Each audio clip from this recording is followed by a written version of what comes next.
Hey guys, welcome back to the video. So आज discuss करते हैं तीन चार कंपनीज़ के बारे में in the entire construction and construction material space. So इसमें से मुझे दो कंपनीज़ अच्छी लग रही है at this point in time because the business is moving in the right direction and things are improving, margins are improving and the growth aspirations are good for both the company. So इस particular video में दो companies discuss करते हैं। Next दो company जो है अगले video में वी विल डिस्कस। तो इस पर्टिकुलर वीडियो में एसजी मार्ट और शंकरा बिल्ड प्रो इन दोनों को डिस्कस करते हैं। सो सबसे पहले मैं डिस्कस करता हूँ एसजी मार्ट को, right. So SG Mart is a group company of APL Apollo. So APL Apollo is into your steel tubes and pipes. तो उस पर्टिकुलर सेगमेंट में इनकी ये particular group company is into. पहले इनका बिजनेस मॉडल जो था that was around your platform business. तो प्लेटफॉर्म बिजनेस पे क्या करते थे, फॉर एग्जांपल अपने इंडिया में बहुत सारे एमएसएमईज है जो बहुत सारे छोटे छोटे सेक्टर्स को कवर करते हैं एंड इनको जो है क्वालिटी रॉ मटेरियल चाहिए। जैसे फॉर एग्जांपल इनको स्टील शीट्स चाहिए रहती है, for example HR coils, then raw coils जो है जो टाटा प्रोड्यूस करता है, जो स्टील के प्रोडक्ट जो टाटा प्रोड्यूस करता है, फॉर एग्जांपल किसी पर्टिकुलर एमएसएमई को चाहिए। सो ऑब्वियसली उसके पास एक ही कंस्ट्रेंट रहता था that they were not able to source that particular material because ये जो टाटा स्टील्स, जो जिंदाल स्टील्स, जो जेएसडब्ल्यू स्टील्स है, इनकी एक मिनिमम ऑर्डर क्वांटिटी होती है दैट इज़ कॉल्ड एमओक्यूज। तो ये मिनिमम ऑर्डर क्वांटिटी और इनका जो एमएसएमईज का जो रिक्वायरमेंट होता था that had a very huge gap because they were not able to procure that particular kind of MOQ. So obviously SG mart जो है बीच में आया एज अ प्लेटफॉर्म दैट इनका बिजनेस मॉडल था that they will procure that minimum order quantity. And मेरे पास जो बहुत सारे हज़ारों लाखों जो MSME प्लेयर्स है, SME प्लेयर्स है, जिनको ये पर्टिकुलर रॉ मटेरियल चाहिए, फॉर एग्जांपल स्टील ट्यूब चाहिए या कॉइल्स चाहिए या अलग अलग स्टील के प्रोडक्ट चाहिए और वो मिनिमम ऑर्डर क्वांटिटी अफोर्ड नहीं कर सकते हैं, उनके पास इतना प्रोक्योरमेंट कैपेसिटी नहीं है। सो एसजी मार्ट आएगा और इस पर्टिकुलर सामान को, मटेरियल्स को प्रोक्योर करेगा and basis the requirement of these thousands lakhs of MSME players इनको जो है डिस्ट्रीब्यूट कर देगा as per their requirement without the requirement of MOQ। ये सिंपल इनका बिजनेस मॉडल था। तो इनका बिजनेस मॉडल सिंपल था that they will be procuring the raw material from large conglomerates like Tata, APL Apollo Group, JSW Steel, then Jindal steel. तो यहाँ से एक प्रोक्योरमेंट करेगा और आगे डिस्ट्रीब्यूट कर देगा। सो ऑब्वियसली आप टेक्नोलॉजी बनाते एंड ऑब्वियसली आप डिस्ट्रीब्यूशन क्रिएट करते और आप जो है एज अ प्लेटफॉर्म बिजनेस जो है इनको प्रोक्योर करके डायरेक्टली सेल कर देते और आपकी जो टेक्नोलॉजी कॉस्ट है, एम्प्लॉय कॉस्ट है और जो भी आपकी वेरिएबल कॉस्ट है that would not grow with your revenue. तो आपको ऑपरेटिंग लेवरेज मिलता है एंड आपका मार्जिन एक्सपेंशन होता as happens in your platform businesses, right. But अब इन्होंने क्या किया, बिकॉज ये पर्टिकुलर बिजनेस बहुत थिन मार्जिन पे आपका जो है काम करता है। अगर इनका मैं एबिडा पर टन की बात करूँ that comes to around 700 to 1000 rupees per ton and that comes to around 1%, 2% kind of PAT margin या फिर एबिडा मार्जिन। तो 1 से 2% के आसपास एबिडा मार्जिन पे काम करते हैं।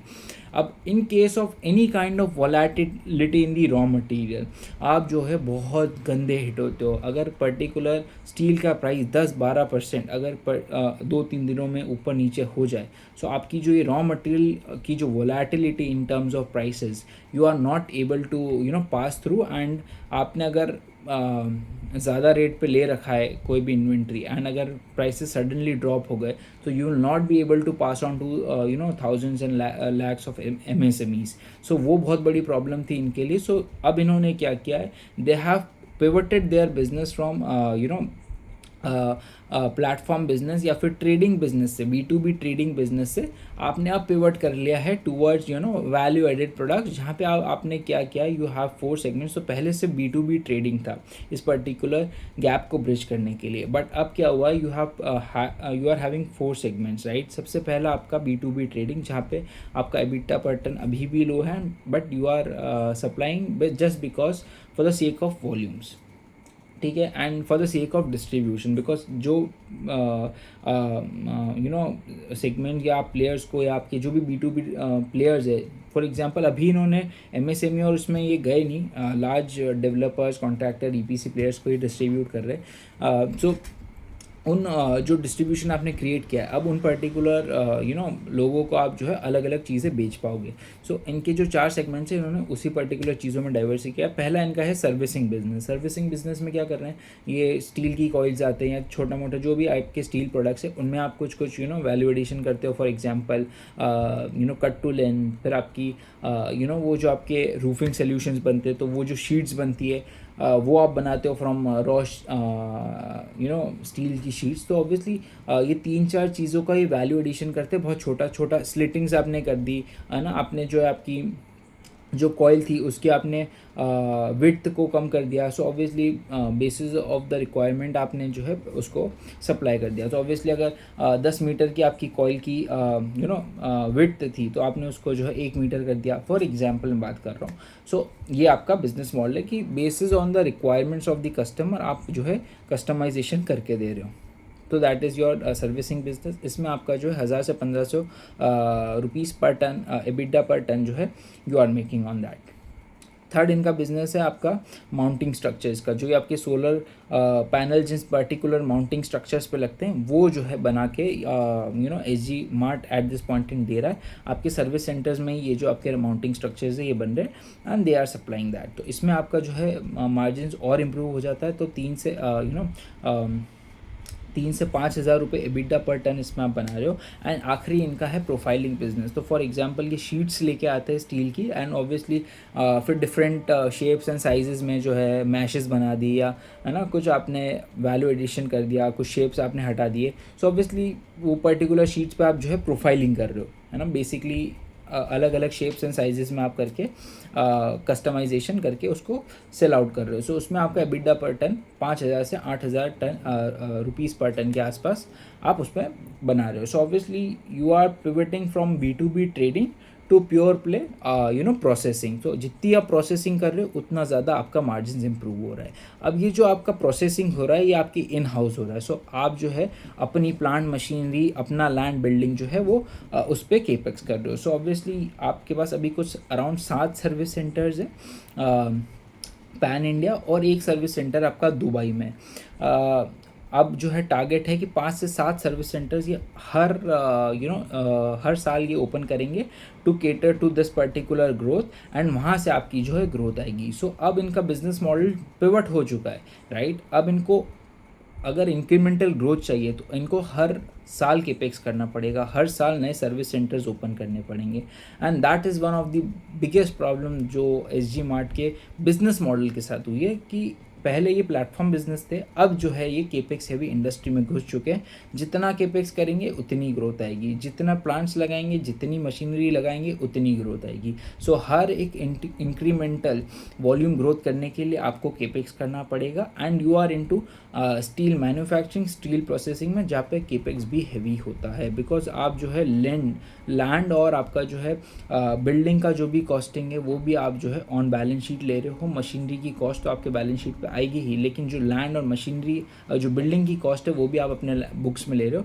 And that is creating a problem for you, that you have to deploy a lot of money for capex, and that has taken away a moat from your business. That पहले आप platform business थे, but अब आप capex heavy industry में घुस चुके हो, and वो मोड चला गया आपके पास से। सो ऑब्वियसली पहले मैं एक्साइटेड था for SG mart, but obviously ये जो अपडेट्स आए हैं that you are moving into venturing into capex heavy industry, so that has kind of destroyed the business model. So I am not kind of interested in SG mart, because वो platform play मुझे करना था with in the construction या building material में, but that mode has gone. अब मैं बात करूं अगर दूसरी कंपनी की, तो that is Shankara build pro. तो अभी इन्होंने ऑब्वियसली एक पर्टिकुलर पेरेंट कंपनीज में से जो है 2 कंपनी जो है डिवाइड हुई है।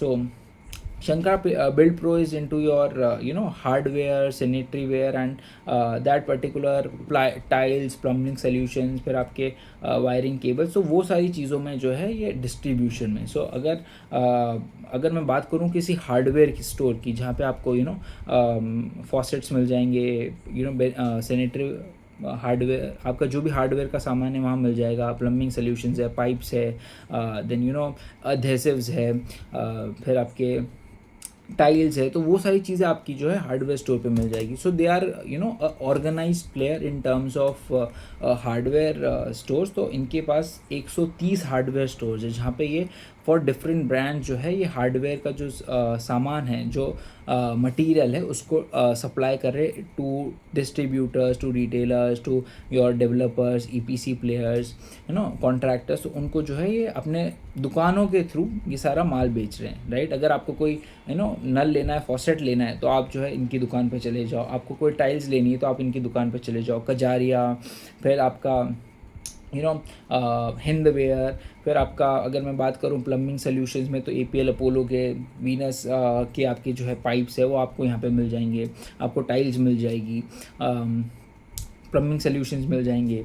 सो ये सारी चीज़ें जो है ये अपने हार्डवेयर स्टोर्स के थ्रू बेच रहे हैं and they are organise player. So obviously central management करना है आपको ऑफ इन्वेंट्री, फिर आपको इन्वेंट्री चेक्स करने की आपकी कहाँ पे कौन सी इन्वेंट्री खत्म हो गई, सो उसके बेसिस पे आप ऑर्डर करोगे. सो वो इनका बिजनेस है कि इन्होंने जो हार्डवेयर स्टोर्स है इनको ऑर्गेनाइज कर लिया. इनके पास 130 दुकानें हैं. सो that is one business, that is your non steel business. दूसरा इनके पास बिजनेस है स्टील बिजनेस, जहाँ पे इनके पास वेयर हाउसेज है एंड बड़े बड़े वेयर हाउसेज इन्होंने स्टैब्लिश कर दिए जहाँ पे जो है ये steel tubes, steel pipes, steel की शीट्स वगैरह जो है प्रोक्योर करते हैं from big traders like obviously APL Apollo से आपने कर लिया, फिर आपने जेटीएल इंडस्ट्री से कर लिया, फिर आपने टाटा से कर लिया. सो ऑब्वियसली बड़े अमाउंट में ये प्रोक्योर करते हैं एंड वो डिस्ट्रीब्यूट करते हैं बेस्ड ऑन द रिक्वायरमेंट, जो भी एमएसएमईज़ की रिक्वायरमेंट. तो ये वो वाला काम करे जो एसजी मार्ट ने बंद कर दिया, राइट. सो ऑब्वियसली इसमें फ्लक्चुएशंस वगैरह है रॉ मटेरियल के, फिर आपकी रॉ मटेरियल के प्राइसेस भी फ्लक्चुएट करते हैं जिसकी वजह से आपकी मार्जिन में भी हिट हो सकता है. So they are into that business. तो इनके दो सेगमेंट्स है, steel business and non steel business.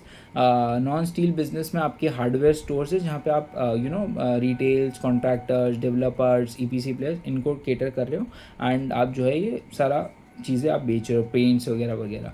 और दूसरा है आपका स्टील बिजनेस जहाँ पे आपकी स्टील पाइप्स एंड ट्यूब्स वगैरह बेच रहे हो, sourcing from these particular brand. तो यहाँ पे आपका पूरा खेल क्या है कि आप बल्क में रॉ मटेरियल को प्रोक्योर करोगे एंड ऑब्वियसली उस particular bulk raw material procurement पे आपको जो है कुछ डिस्काउंट्स मिलेंगे एंड वो जो डिस्काउंट्स है वो आप जो है ऑर्गेनाइज्ड फॉर्म में जो है अर्न कर पाओगे.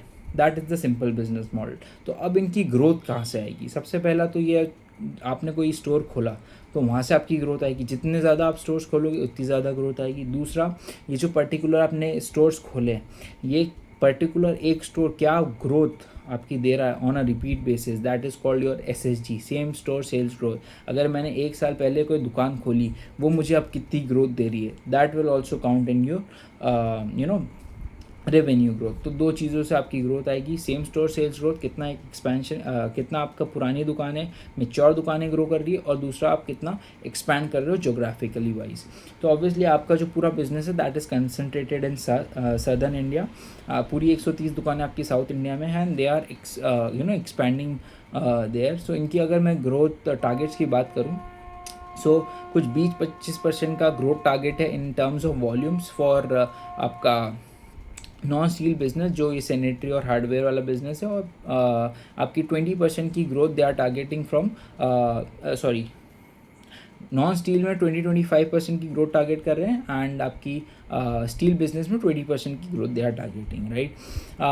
अब आपका जो ये पूरा बिजनेस जो है ये कमोडिटाइज बिजनेस, तो आपके यहाँ पे कोई भी आपकी वैल्यू जो आपकी है वैल्यू ग्रोथ नहीं आएगी. ऑब्वियसली इन टर्म्स ऑफ अगर प्राइस फ्लक्चुएट हुए तो उसमें आपकी जो है ग्रोथ आएगी, बट आपके एबिटा मार्जिन्स वगैरह इंप्रूव नहीं होंगे. अगर यहाँ पे एबिटा पर टन चलता है, अगर फॉर एग्जांपल स्टील बिजनेस में अगर आपका प्राइस शूटअप भी कर गया तो आप जो है अगर 1000 रुपये पर टन पहले कमा रहे थे तो अब भी आप 1000 रुपये पर टन ही कमाओगे, राइट। तो यहाँ पे आपकी कोई भी वैल्यू ग्रोथ की वजह से मार्जिन एक्सपेंशन नहीं होगा। बस आपका मार्जिन एक्सपेंशन होगा जब आप जो है एफिशिएंसी लाओगे इन द बिजनेस। आपने जो आपको एक तो सबसे पहले इन्वेंट्री सोर्सिंग पे कुछ बेनिफिट्स मिल सकता है, फिर आप ऑर्गेनाइज्ड हो तो ऑब्वियसली आप अगर प्रोक्योरमेंट सही तरीके से कर रहे हो, सही तरीके से डिस्ट्रीब्यूशन कर रहे हो, तो वहाँ से आपको एक बेनिफिट मिल सकता है। फिर ऑपरेटिंग लेवरेज कि आपका टॉप लाइन और या फिर आपकी जो वॉल्यूम ग्रोथ है that is growing at a faster pace as compare to आपके दूसरे खर्चे, बिकॉज आपने टेक्नोलॉजी जो है सेंट्रलाइज कर ली है एंड उसमें आपकी ज़्यादा ग्रोथ नहीं होती, तो वहाँ से आपको ग्रोथ आएगी।